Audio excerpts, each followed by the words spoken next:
और उधर नेपाली कांग्रेस के शेर बहादुर देउबा के फिर से नेपाल का प्रधानमंत्री बनने का रास्ता साफ हो गया है, जिससे चीन को जबरदस्त झटका लगा। क्योंकि शेर बहादुर देउबा और भारत के संबंध अच्छे माने जाते हैं। नेपाल में चुनाव के परिणाम आ चुके हैं, लेकिन किसी पार्टी को स्पष्ट बहुमत नहीं मिला। हालांकि अच्छी बात यह रही कि नेपाली कांग्रेस सबसे बड़ी पार्टी बनकर उभरी और नेपाली कांग्रेस के शेर बहादुर देउबा को संसदीय दल का नेता चुन लिया गया, जिसका मतलब ये हुआ कि उनके फिर से नेपाल का पीएम बनने का पूरा चांस है। और ये चीन के लिए बुरी और भारत के लिए अच्छी खबर है, क्योंकि शेर बहादुर देउबा की छवि उन नेताओं की रही है जिनके भारत से अच्छे रिश्ते हैं। वो इसी साल भारत के दौरे पर भी आए थे और पीएम मोदी से उनकी मुलाकात हुई थी, जबकि इससे पहले केपी ओली के कार्यकाल में भारत और नेपाल के संबंधों में खटास आ गई थी। क्योंकि विस्तारवादी नीति अपनाने वाले चीन ने नेपाल को अपनी चिकनी चुपड़ी बातों में फंसा लिया था। केपी ओली तो ये तक कहने लगे थे कि नेपाल के उन हिस्सों को वापस लाएंगे जिन पर भारत अपना दावा करता है, जिसका नतीजा ये हुआ कि केपी ओली के कार्यकाल में भारत और नेपाल के रिश्तों का बुरा दौर आ गया।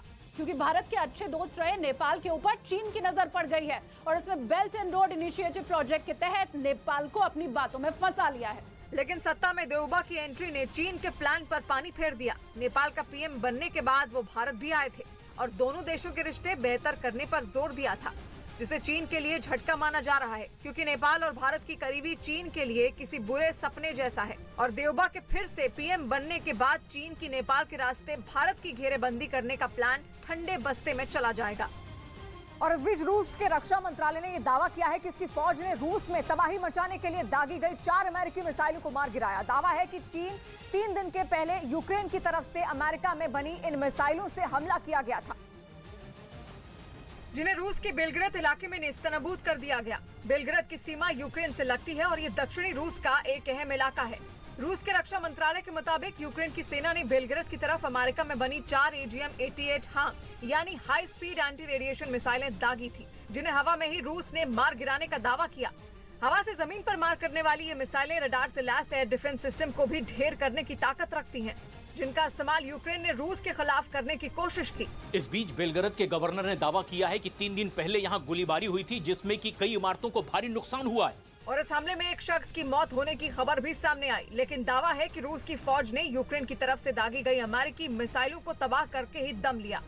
और इधर बीजेपी ने भारत जोड़ो यात्रा के दौरान राहुल गांधी पर अपनी ही पार्टी के कार्यकर्ता के अपमान का आरोप लगाया। सबूत के तौर पर बीजेपी की तरफ से एक वीडियो भी ट्वीट किया गया, जिसमें कांग्रेस का एक कार्यकर्ता मंच पर राहुल गांधी के साथ सेल्फी लेने की कोशिश करता दिखा। तभी राहुल गांधी को गुस्सा आ गया और उन्होंने कार्यकर्ता के हाथ को झटक दिया, जिसके बाद बीजेपी ने इस वीडियो को ट्वीट कर राहुल गांधी पर तंज कसा।